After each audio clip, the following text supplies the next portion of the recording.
Today we are testing this semi-automatic jelly candy Starch Mogul one for our client. This machine includes 3 parts.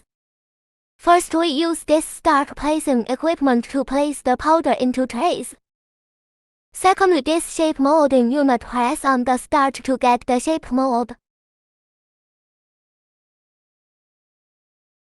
Last, this depositing system deposit cooked syrup into the starch mold.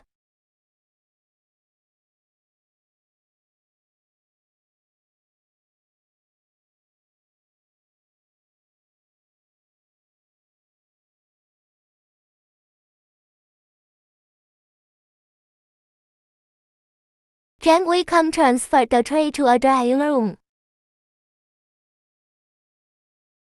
Welcome to contact me to get more detail about this machine.